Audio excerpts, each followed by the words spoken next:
Hello दोस्तों, कैसे हो आप सब लोग। SSC JE previous year question का हम सॉल्यूशन देख रहे थे। 11 अक्टूबर की मॉर्निंग शिफ्ट के 60 नंबर क्वेश्चन तक हमने कर लिए थे। 61 नंबर क्वेश्चन से इस वीडियो में हम शुरू करते हैं। शुरू करने से पहले एक बार मैं अपना इंट्रोडक्शन दे देता हूँ। एसएससी जेई 2023 में मेरी 8th रैंक थी और ये मेरा रोल नंबर था। उसके अलावा ये सब एग्ज़ाम मैंने क्लियर किए हुए हैं। ये सब शो करने का पर्पज़ यही है कि जो आपको कंटेंट प्रोवाइड किया जा रहा है वो एग्ज़ाम के लिए सफिशेंट है। तो क्वेश्चन नंबर 60 से हम अपना सॉल्यूशन शुरू 60 तक हमने कर लिए थे। 61 से हम अपना सॉल्यूशन शुरू करते हैं। विच of the following is not a way by which traffic volume data is presented. Traffic volume का डाटा क्या होता है, यानी कि कितने व्हीकल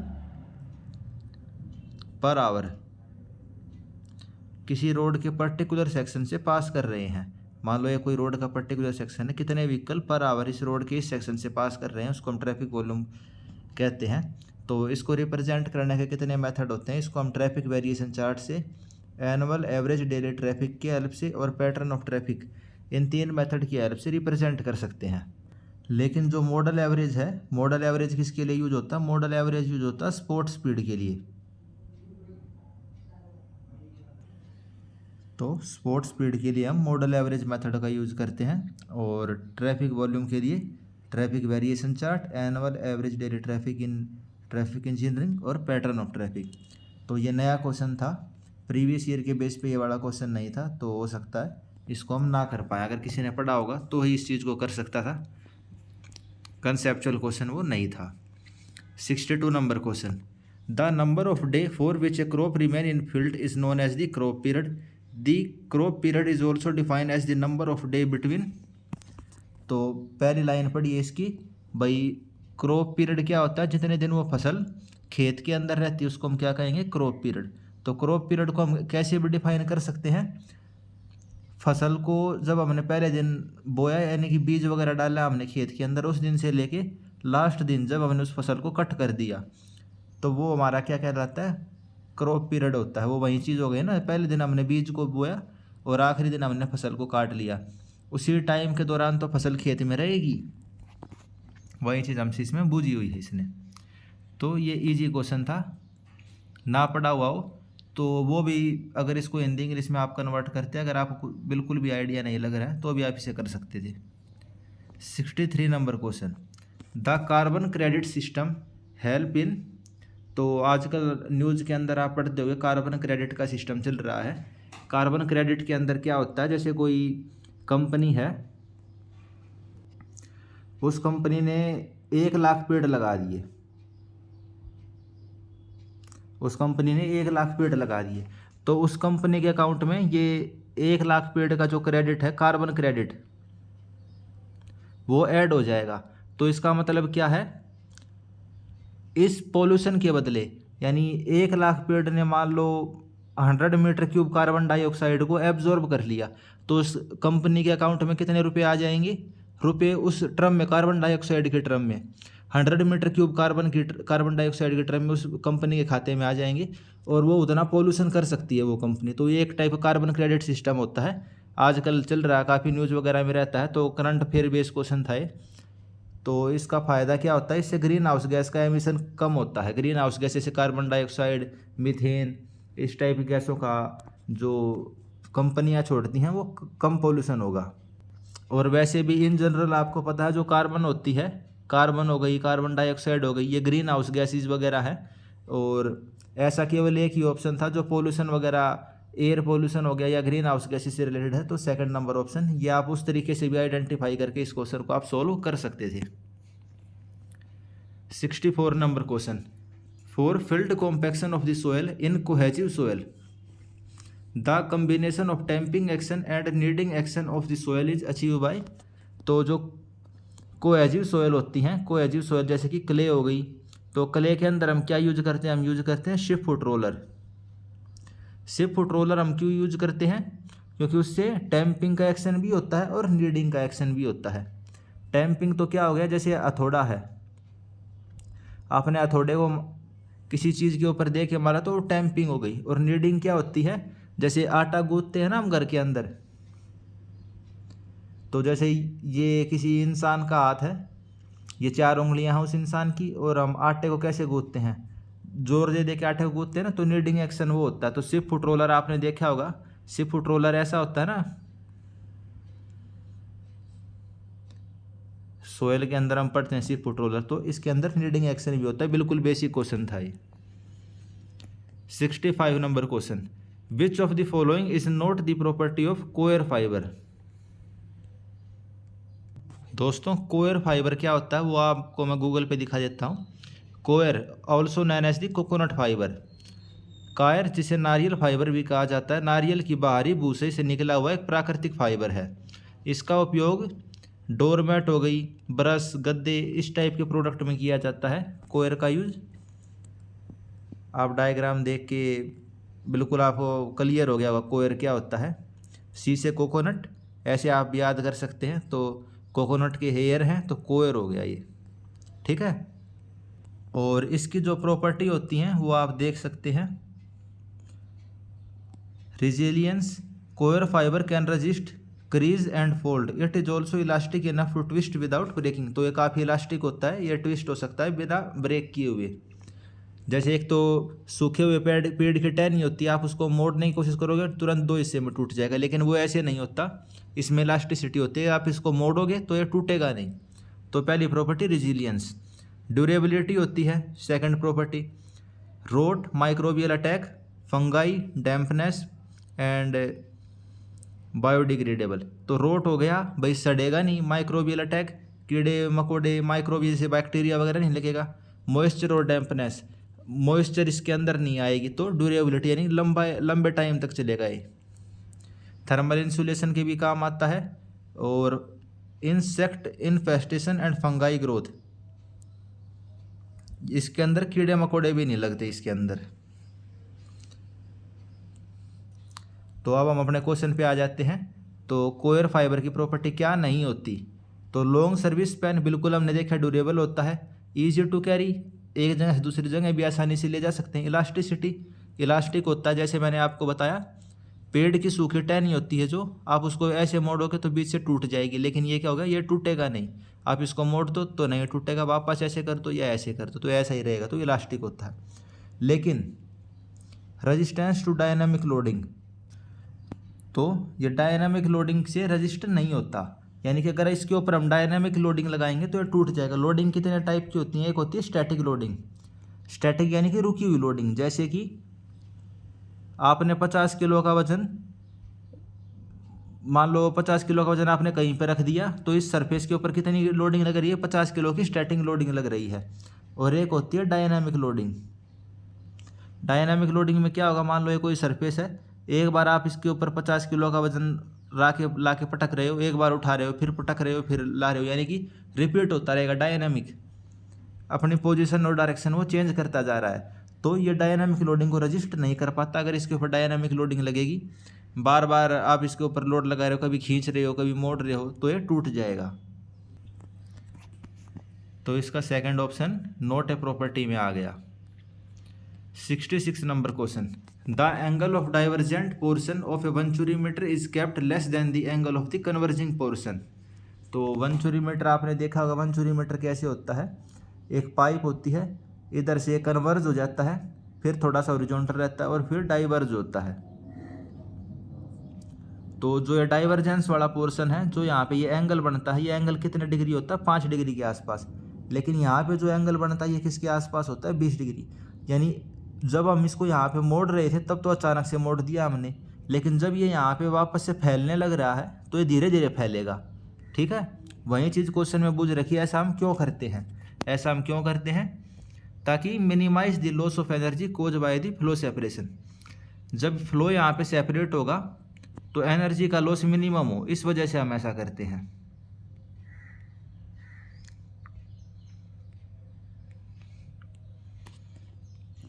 इसको आप ऐसे समझिए,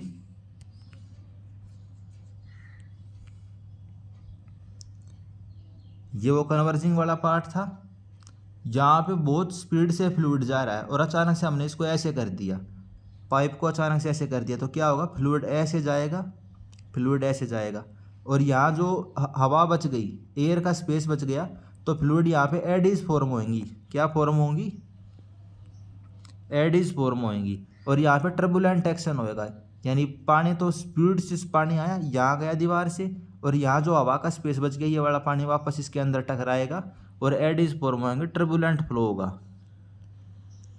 और टर्बुलेंट फ्लो होगा तो एनर्जी का लॉस होगा। और वही चीज़ इसमें बुझी हुई है, हम ऐसे करके, लेकिन अगर इसको धीरे धीरे ऐसे करेंगे, बिल्कुल धीरे धीरे, तो क्या होगा, जो यहाँ से फ्लूइड है वो बिल्कुल इसके कांटेक्ट में ऐसे चलता चलता चलता चलता ऐसे हो जाएगा, यहाँ पे कोई भी हवा का स्पेस बचेगा ही नहीं, और वो टर्बुलेंट एक्शन या जो एडीज फॉर्म होती है वे एडीज फॉर्म नहीं होंगी, और ना ही एनर्जी का लॉस होगा। तो second option, third option, minimise the loss of energy cause by the flow separation. इस वजह से हम जो डाइवर्जेंस का एंगल है उसको हम काफ़ी कम रखते हैं कन्वर्जेंस की कंपैरिजन में। जो बाकी तीन ऑप्शन है इसके, ऐसा कोई रीज़न नहीं होता, केवल यही एक रीज़न होता है कि यहाँ पे एडिज फॉर्म होती है, टर्बुलेंट फ्लो होता है। अगर हम इसको अचानक से बिल्कुल फैला देंगे तो एनर्जी का लॉस ना हो, इस वजह से ही हम इसको एंगल को काफ़ी कम रखते हैं। 67 number question, minimum shear reinforcement is provided in an RCC beam under which of the following condition. तो मिनिमम शियर रिइंफोर्समेंट हम कब प्रोवाइड करते हैं,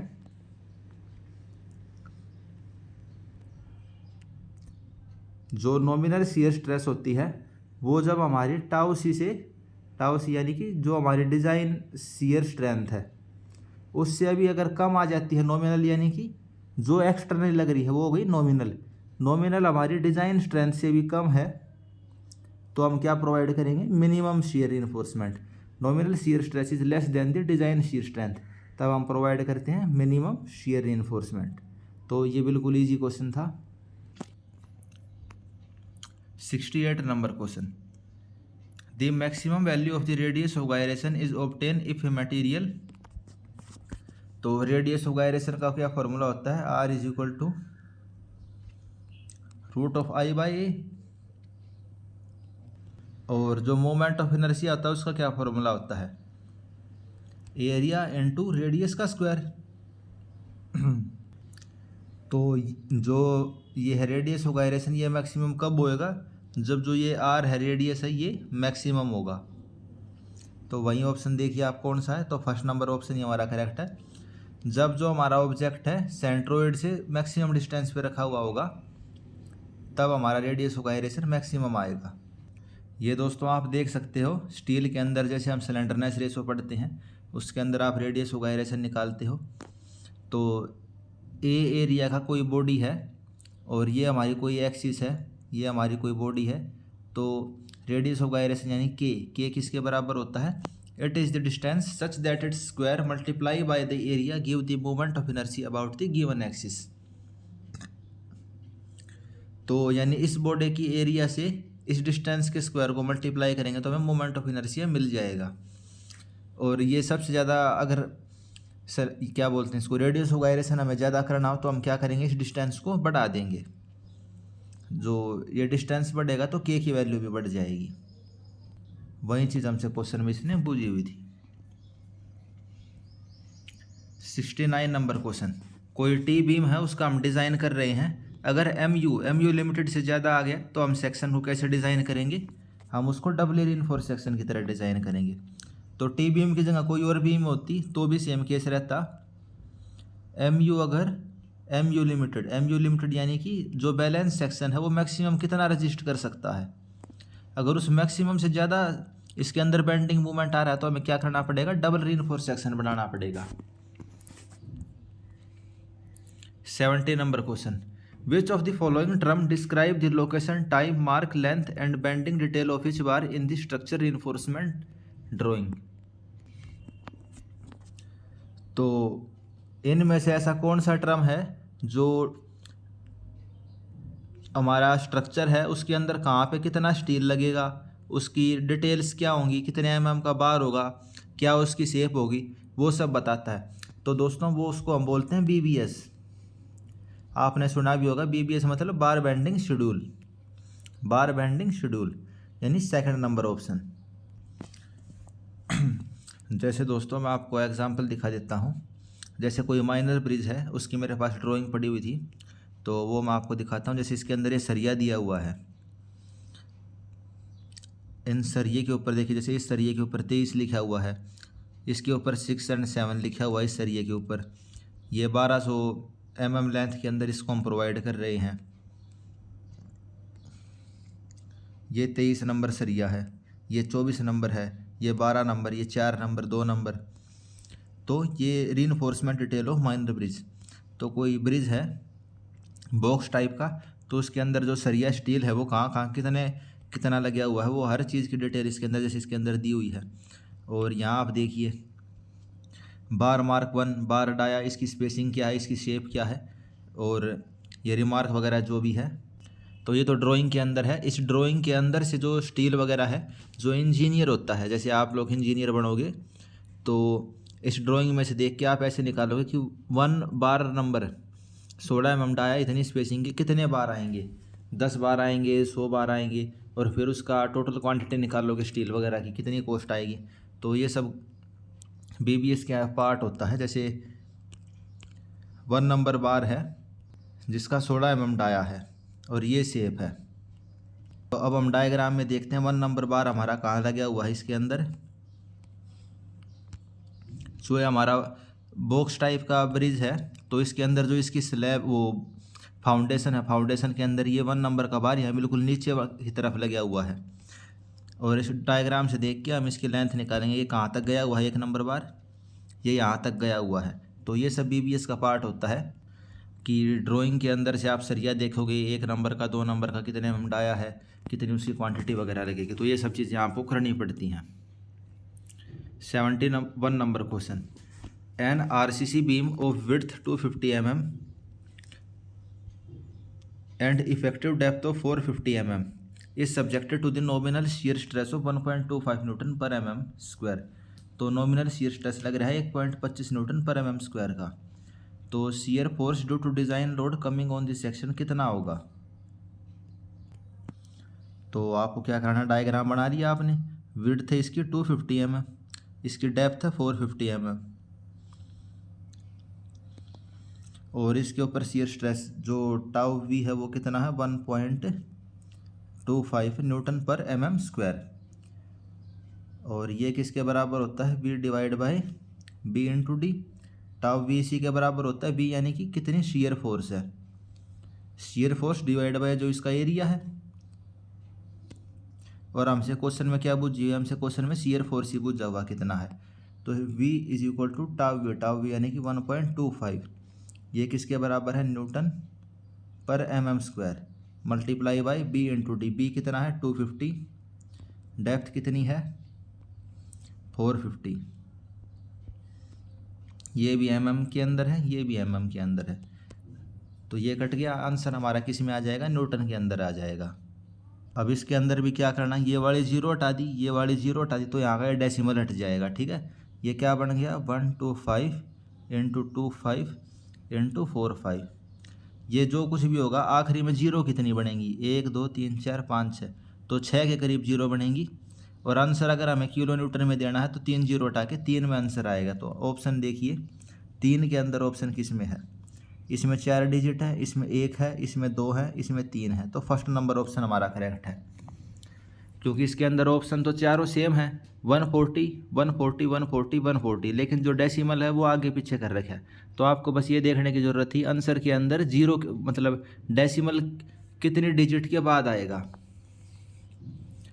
तो जैसे ये हमने लिखा 1.25 इंटू 250 इंटू 450, तो 0 से तो इसका डेसिमल मैंने गायब कर दिया यहाँ से। तो क्या बचा 125 इंटू 25 इंटू 45, 1 2 3 4 5 6, तो करीब 6 के करीब जीरो आएंगी जो कुछ भी आंसर होगा इसका। और शुरू में तो एक डिजिट रहती है ना, जैसे कि 100 है तो 100 के अंदर 2 जीरो होती हैं और एक शुरू में उसके रहता ही है।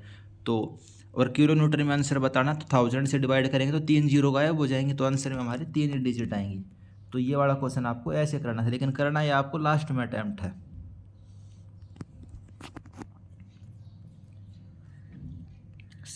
Number question, select the correct option for the given statement. Correct option हमें सेलेक्ट करना है। Statement 1, due to their low strength particle boards are less durable than the plywood और solid wood, however using the laminates और veneer on the surface can aid to improve the durability।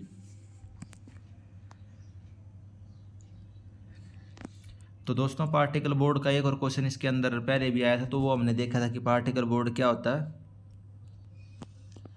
तो वही चीज़ इसने कह रखी है, पार्टिकल बोर्ड की कम strength होती है, वो ठीक बात है, और वे थोड़े कम ड्यूरेबल भी होते हैं प्लाईवुड और सॉलिड वुड के कंपैरिजन में। घर में भी आपने प्लाईवुड देखी होगी, टेबल वगैरह के ऊपर जो चिकनी सी एक पतली सी शीट लगी होती है उसको प्लाईवुड कहते हैं।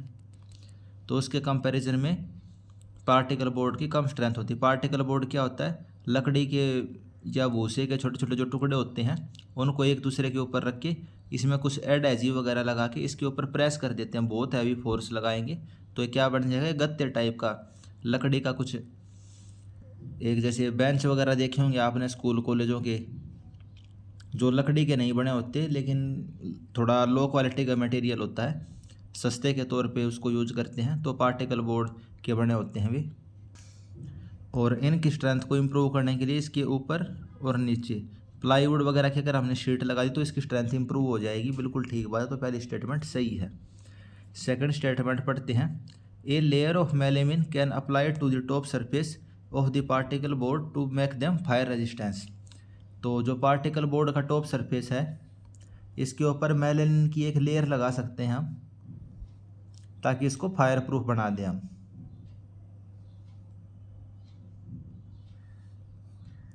तो इसके अंदर क्या था, पहली स्टेटमेंट तो आप पढ़ के समझ गए, लेकिन जो मेलेनिन है अगर किसी ने इस चीज़ को पढ़ा होगा तो इस चीज़ को कर पाएगा, लेकिन स्टेटमेंट टू करेक्ट है। लेकिन अगर आपने इस चीज़ को नहीं पढ़ा था तो आप इस चीज़ को शायद अटैम्प्ट नहीं कर पाते, क्योंकि जैसे मैं बताऊं तो मैंने अपने नोट्स के अंदर तो मेलेनिन के बारे में नहीं पढ़ा हुआ, लेकिन इन फ्यूचर अगर किसी जैसे 2024 के पेपर में ये क्वेश्चन आएगा तो उसको हम इजी क्वेश्चन में गढ़ेंगे, क्योंकि अब ये प्रीवियस ईयर का क्वेश्चन हो चुका है।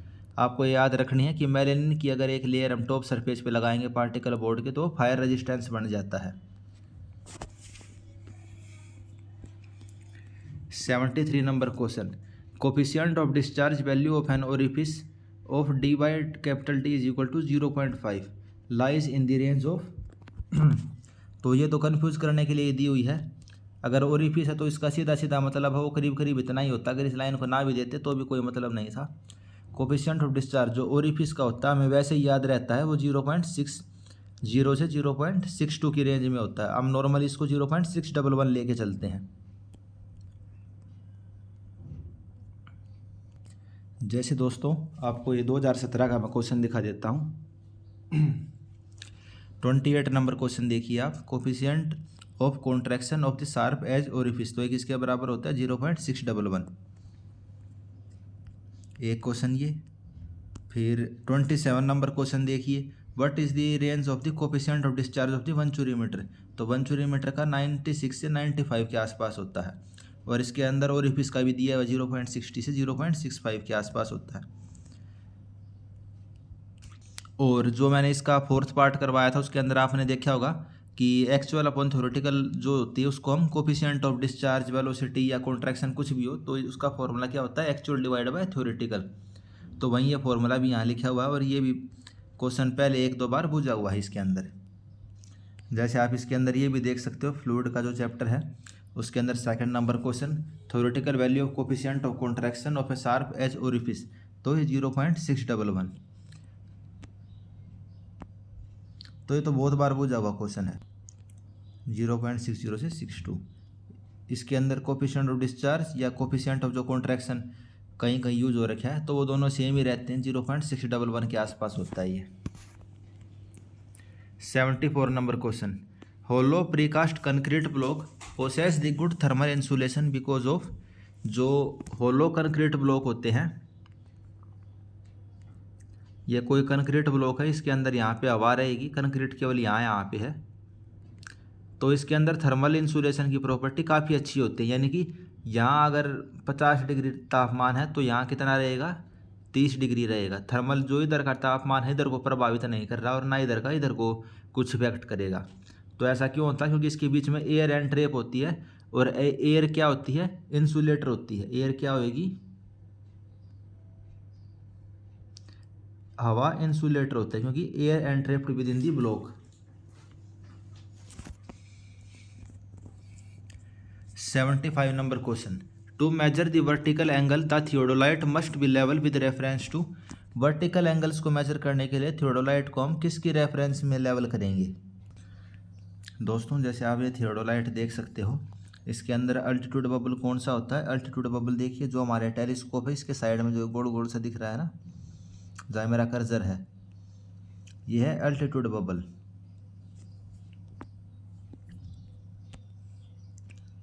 It is the straight line tangential to the longitudinal curve of the altitude level tube.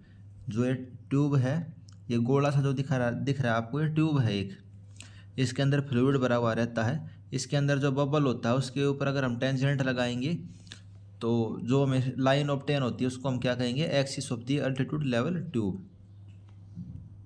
और इसका क्या रिलेशनशिप होता है आपस के अंदर? जो एक्सिस ऑफ अल्टीट्यूड लेवल होती है, अल्टीट्यूड लेवल की axis must be parallel to the line of collimation, यानी लाइन ऑफ साइट जो है उसके पैरेलल होनी चाहिए। If this condition exist the vertical angle will be free from the index error due to lack of parallelism. तो vertical angle error free होंगे अगर जो अल्टीट्यूड लेवल की एक्सिस से लाइन ऑफ कोलिमेशन हमारी पैरेलल होगी। तो आप डायग्राम के अंदर देखिए, जो ये गोला सा दिख रहा है ये क्या है? अल्टीट्यूड बबल है। ये टेलीस्कोप दिख रहा है, इससे हम किसी भी चीज़ को देखेंगे। और जहाँ इस जो ये गोला है अल्टीट्यूड बबल है, इसके जस्ट राइट साइड में जो ये प्लेट सी दिख रही है, इस प्लेट को क्या नाम दे रखा है? Vertical circle. और वर्टिकल सर्कल से हम किसको मेजर करते हैं? वर्टिकल सर्कल से मेजर करते हैं हम वर्टिकल एंगल्स को। तो अगर ये बिल्कुल आपस में पैरेलल होएंगी तो जो ये वर्टिकल सर्कल है उसके ऊपर हम एंगल को इजीली मेजर कर पाएंगे बिना किसी एरर के। तो वही चीज़ इसने कही हुई है, वर्टिकल एंगल को मेजर करते टाइम जो थियोडोलाइट है उसको हम लेवल किसकी रेफरेंस में करेंगे? Altitude bubble on the index frame. जो मैंने आपको डायग्राम बताया ये हमारा अल्टीट्यूड बबल था, इसके साइड में क्या था? वर्टिकल सर्कल था। ये हमारी एक ट्यूब है,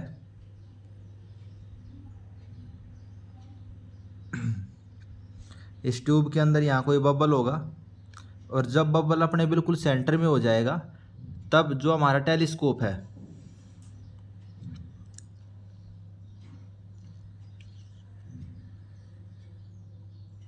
यह टेलीस्कोप है, यहाँ हमारी आप अपनी आँख को लगाएंगे और इधर से हम देखने की कोशिश करेंगे किसी भी ऑब्जेक्ट को जिसको हमें देखना है।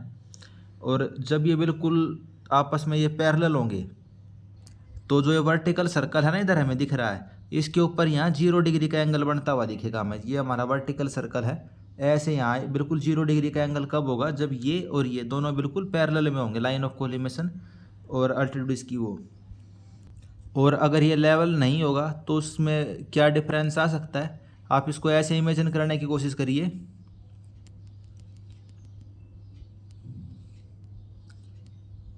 जैसे ये अभी सामने देख रहा है, अगर ये ऐसे टेढ़ा होता और तब आप एंगल मेजर करने की कोशिश करते तो इसकी जो प्रोजेक्शन है वो इस वर्टिकल सर्कल के ऊपर आती और हमें करेक्ट एंगल मेजर नहीं कर पाते हम। तो जो थियोडोलाइट वाले क्वेश्चन है ना उसमें थोड़ी इमेजिनेशन ज़्यादा चाहिए। आप कोई वीडियो वगैरह देख सकते हो कि थियोडोलाइट कैसे काम करता है, तो वो काफ़ी हेल्पफुल रहेगी, आपको ये सारी एक्सिस की नॉलेज हो जाएगी। और 1-2 क्वेश्चन तो हर बार लगभग आता ही है थियोडोलाइट से। तो अब मैं तो आपको सजेस्ट करूंगा आप एक वीडियो देख लीजिए थियोडोलाइट के, जो फंक्शनिंग वगैरह है और जो एक्सिस वगैरह है आपके माइंड में बिल्कुल क्लियर पिक्चर होनी चाहिए कि वर्टिकल सर्कल कौन से प्लेन में है, कौन सी लाइन किसके परपेंडिकुलर होगी।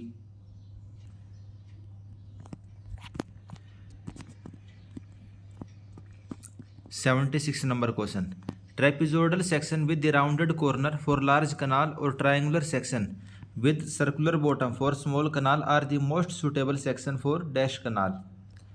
तो ट्रेपिजोइडल सेक्शन है लेकिन इसके कॉर्नर हमने स्मूथ कर दिए, स्मूथ कॉर्नर है इसके इस टाइप से।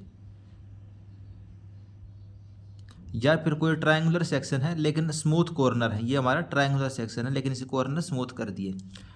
तो इस टाइप का जो कनाल होता है वो किस चीज़ के लिए मोस्ट सूटेबल होता है? ये सूटेबल होता है लाइन कनाल के लिए। लाइन कनाल का क्या मतलब हुआ? हमने इसकी लाइनिंग कर दी, कंक्रीट वगैरह से इसको हमने पक्का कर दिया, तो उसको हम क्या बोलते हैं? लाइन कनाल बोलते हैं उसको। तो लाइन कनाल के लिए इस टाइप का सेक्शन सबसे बढ़िया होता है, जहाँ पे ट्रेपेजोइडल सेक्शन है उसके कॉर्नर को हमने राउंडेड कर दिया। आप इस चीज़ को याद कर सकते हैं आगे के लिए, क्योंकि प्रीवियस ईयर में इस टाइप का आपने नहीं पढ़ा हुआ। 77 number question, in which processes of manufacturing the cement are the raw material grounded mix feed to the rotary kiln in the dry state। तो क्वेश्चन के अंदर ही लिख दिया ड्राई स्टेट यानी कि ड्राई प्रोसेस। ऐसा सीमेंट बनाने के दो प्रोसेस होते हैं, एक तो वेट मेथड होता है, एक ड्राई मेथड होता है। जो ड्राई वाला मेथड है उसके अंदर रॉ मटेरियल है उनको हम ग्राउंड यानी कि पीसना, मिक्स करना, और जो रोटरी किल्न यानी कि गोल गोल घूमने वाली जो भट्ठी होती है उसके अंदर हम इन सभी मटेरियल को ड्राई फॉर्म के अंदर ही डालेंगे और उसके अंदर मिक्स करके उसको गर्म करेंगे भट्ठी के अंदर, सीमेंट बन जाएगी। वेट के अंदर क्या होता है, जितने सभी पार्टिकल होते हैं उनको बारीक पीसते हैं पानी की प्रेजेंस में, एक पेस्ट सा बन जाता है। जैसे चटनी होती है ना, चटनी कह लो या आटा होता है, आटे टाइप से बन जाता है, और तब उसको हम भट्टियों के अंदर मिक्स करके तब आगे उस प्रोसेस को करते हैं। तो एक वेट होता है, एक ड्राई, दो ही मेथड होते हैं सीमेंट मैन्युफैक्चरिंग के, ड्राई स्टेट में dry process. 78 number question, an underground water tank to be design which of the following case is considered most appropriate for the analysis of its wall.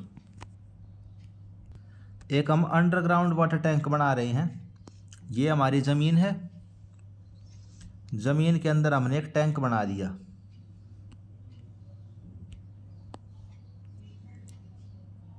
तो इधर मिट्टी है, इधर भी मिट्टी है, और ये हमारा वाटर टैंक बन के तैयार हो गया। तो जो इसकी दीवारें हैं इनके लिए most critical condition, most critical condition का मतलब होता है सबसे ख़राब कंडीशन, कि भाई ये दीवारें टूट सकती हों इस कंडीशन के अंदर, वो कौन सी होगी। तो इस टाइप का जो क्वेश्चन होता है वो आपको इमेजिन करके सोल्व कर सकते हो आप। इस टैंक के अंदर जब पानी भरा हुआ होगा तब क्या होगा, जो इधर की मिट्टी है वो इधर फोर्स लगाएगी और जो पानी है वो इधर फोर्स लगाएगा।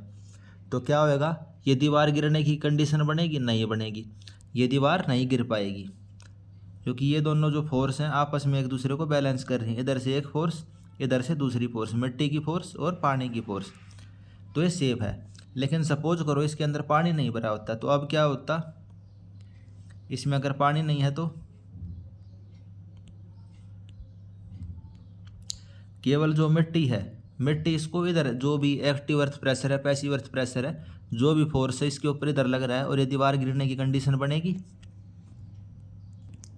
ठीक है, ये दीवार गिर भी सकती है। तो सबसे मोस्ट क्रिटिकल कंडीशन इसकी तब होगी जब जो हमारा टैंक है वो खाली होगा। अब इस वाले क्वेश्चन के अंदर एक चीज़ और बन सकती है कि भाई मान लो अगर हमें रीइंफोर्समेंट प्रोवाइड करनी हो तो कंप्रेशन कौन सी कहाँ पे प्रोवाइड करेंगे, टेंशन कहाँ पे।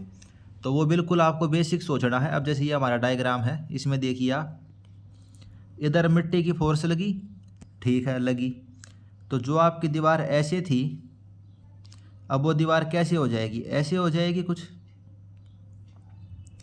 अब चीज़ को इमेजिन करने की कोशिश करना, इमेजिनेशन है जो कुछ है।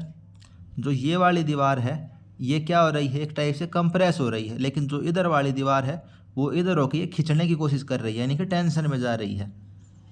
और तो टेंशन में जाएगी तो टेंशन रीइंफोर्समेंट हमें किधर प्रोवाइड करनी पड़ेगी, मिट्टी वाली साइड। रीइंफोर्समेंट हमें कहाँ प्रोवाइड करनी पड़ेगी, मिट्टी वाली साइड, जिस साइड मिट्टी है। और अगर ये टैंक पानी का भरा हुआ होता तब क्या होता, अगर ज़मीन के ऊपर होता टैंक, हमारे क्वेश्चन में तो ज़मीन से नीचे है, अगर ज़मीन के ऊपर होता तब क्रिटिकल कंडीशन कौन सी होती, सोच के देखो। जब इसके अंदर पानी भरा हुआ होगा तब पानी इसको इधर धक्का लगाएगा, तो तभी तो इसकी दीवारें टूटने का खतरा है। तो क्रिटिकल कंडीशन कब होएगी, जब टैंक हमारा फुल होगा। एक क्वेश्चन इसके अंदर ये भी बन सकता है, रीइंफोर्समेंट किधर प्रोवाइड करेंगे, तो जब पानी इसको इधर धक्का लगाएगा तो ये वाली दीवार ऐसे हो जाएगी कुछ और ये वाली ऐसे, तो ये तो कंप्रेस हो रही है और ये वाली खिंच रही है। तो टेंशन रीइंफोर्समेंट हम इधर प्रोवाइड करेंगे, कहाँ, जो इसके अंदर पानी वाली साइड है। तो इस टाइप के जो क्वेश्चन हम लोग करने के लिए कोई इतना पढ़ने की ज़रूरत नहीं होती। मैं तो पढ़ता नहीं था इस टाइप के क्वेश्चनों को। जैसे मैंने आपको इमेजिन करके बताया, क्वेश्चन सामने आ गया, उसको मन मन में इमेजिन करके देख लो कि भाई क्रिटिकल कंडीशन कब होगी, मिट्टी कहाँ फोर्स लगा रही है, पानी किधर लगा रहा है, कौन सी दीवार खींच रही है, कौन सी दीवार टूटने का खतरा है। तो उस चीज़ को सोच के आप इस क्वेश्चन को आसानी से बिल्कुल सॉल्व कर सकते हैं। 79 नंबर क्वेश्चन, और कुछ क्वेश्चन जैसे होते हैं भाई बिल्कुल फैक्चुअल बेस है कि फलाने IAS कोड के अंदर उस वाले टेबल के अंदर उस चीज़ की वैल्यू कितनी है, तब वो तो हम कैसे सोच सकते हैं। तो उस क्वेश्चन को तो मैं छोड़ देता था। जो फैक्चुअल उस टाइप के कंसेप्ट वाले क्वेश्चन होते थे भी हम कर लेते थे। तो आप बिल्कुल देख सकते हो, आपको वही क्वेश्चन करने हैं। बेफालतू का जो रट्टा मार वाली चीज़ है वो करने की इतनी ज़रूरत नहीं है। प्रीवियस ईयर में जो फैक्चुअल है उनको रट लेना, उसके अलावा रटने की आपको ज़रूरत नहीं है। कहने का मतलब ये है। 79 number question, air vessel in A reciprocating pump is. तो जो रेसिप्रोकेटिंग पंप होता है उसके अंदर एयर वेसल कहाँ पे होता है। दो टाइप के पंप होते हैं आपको पता है, एक होता है सेंट्रीफ्यूगल और एक होता है ये रेसिप्रोकेटिंग वाला।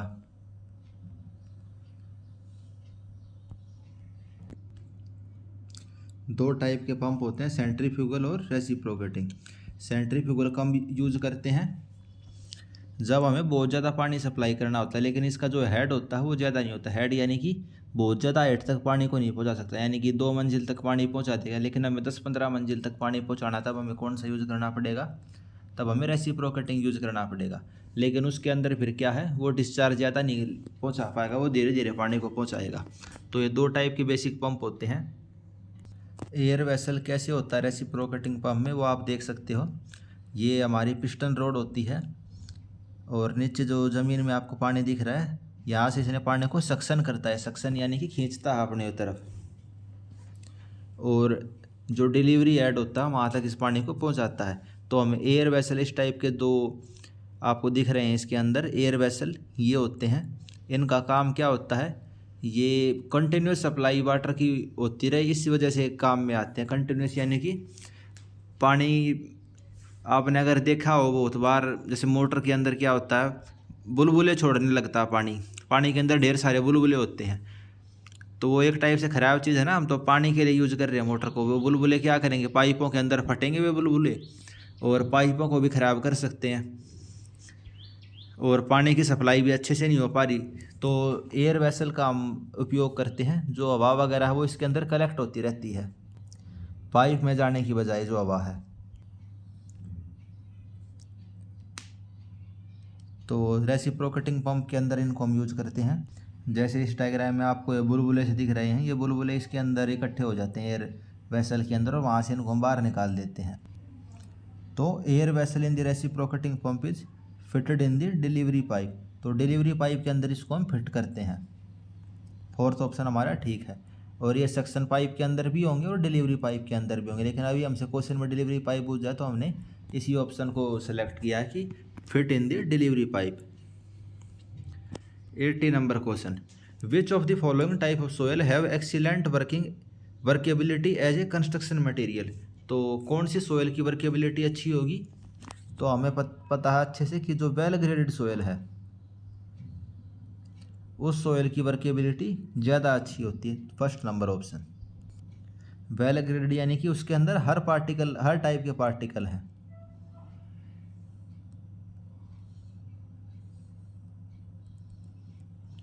तो सभी टाइप के पार्टिकल हैं तो वो अच्छे से वर्केबल होगी, उसको काम करना उस सोयल के ऊपर आसान होगा।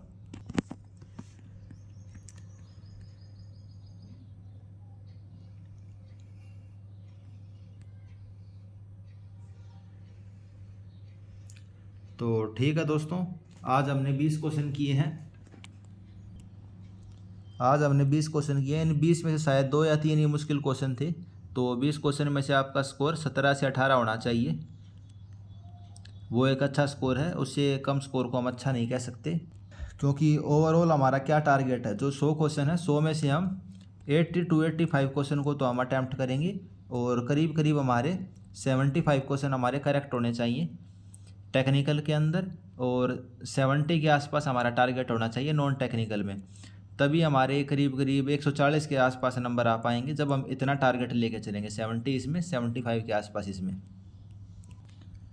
तो आई होप दोस्तों आपको काफ़ी चीज़ें नई पता चली होंगी जो हमने आज सॉल्यूशन करा है उसके थ्रू,